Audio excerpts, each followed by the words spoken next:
Welcome to Board Game Casual. They say, don't judge a book by its cover, and the same can be said about board games as well. In this video, I thought it might be fun to share 5 games that I thought I would hate based on their covers, but ended up loving once I played them. Now, to be fair, it's not that often I'm coming into new games completely blind. I don't really just buy games off the shelf because I think the box looks cool. I typically do a lot of research, watch reviews and playthroughs of games to figure out if it's a game I'd like to spend my hard-earned money on. One of my good buddies is the exact opposite. He loves nothing more than to go to a game store and buy random games that he thinks look cool. And to his credit, he's a big reason I get exposed to games that I wouldn't have otherwise played. Many of the games on this list are ones that he exposed me to. So with that, let's get into it.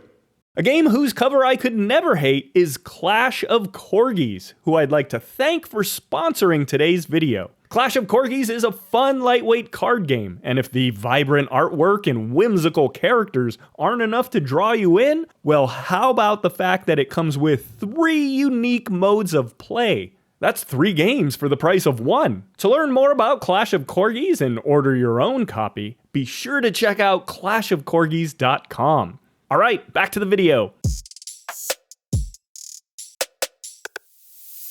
Kicking off the list at number 5 is Robot Quest Arena. My buddy brought this game over and yeah, it just didn't look appealing to me at all. It looked like a kid's game with all the chibi cartoony artwork, and the title felt pretty generic and blended in with a bunch of other similar games I had heard of but never really paid much attention to. I remember asking if this was that programming game, because I think in my head I was mistaking it for Robo Rally or Quirky Circuits, for example. And even when he told me, no, this is a battle royale game with deck building, I think you're really gonna like it, I was pretty skeptical. But man, was I wrong. This game is so much fun with the deck building, flexible energy system, and respawning when you die. I was blown away with how much I liked it. In fact, it made my top 10 new to me games of 2024 list, and dare I say, I think I like it better than King of Tokyo. Now, would I personally prefer this game to have the artwork of Scythe? Of course. But don't let the looks fool you. This is a great game. You can check out my full review to learn more. Next up, The Hunger. You've probably heard me talk about this one before. This was a game I'd never even heard of before my buddy brought it over, and the caricature style artwork really didn't appeal to me at all. To be honest, I find it a little off-putting. But wow, this game really surprised me once we started playing it. I know I'm in the minority, but I actually prefer The Hunger to Clank. I feel like you have a lot more freedom to put together your own strategy in this game, and with a lot less of the anxiety of impending doom that I get from Clank. This is the second and certainly not the last game that made my top 10 new to me games of 2024 list. Number 3 is Flamecraft. I remember hearing so much buzz around this game when it was first coming out. Everyone was talking about Flamecraft.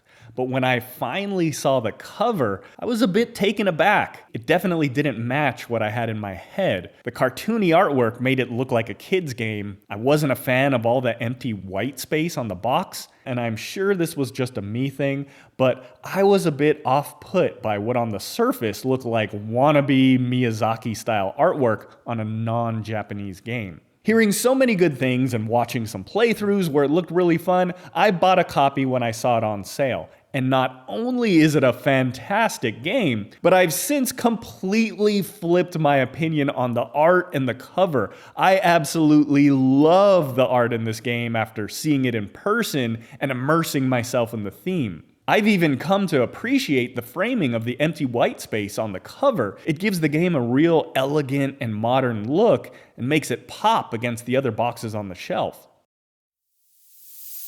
Wonderland's War was another game that had a ton of critical acclaim when it came out. It seemed to be on everyone's best of the year list. But man, the Alice in Wonderland theme, artwork, and especially especially that psychedelic cover was a real turnoff for me. Looking at it made me think this game is not for me. I was so fortunate that my buddy picked this game up and I got to play it because wow, this game is great. Wonderland's War made me realize that I don't like the combat in Blood Rage by comparison. The bag building and bag pulling combat is just so much more fun and has the right amount of anxiety and excitement.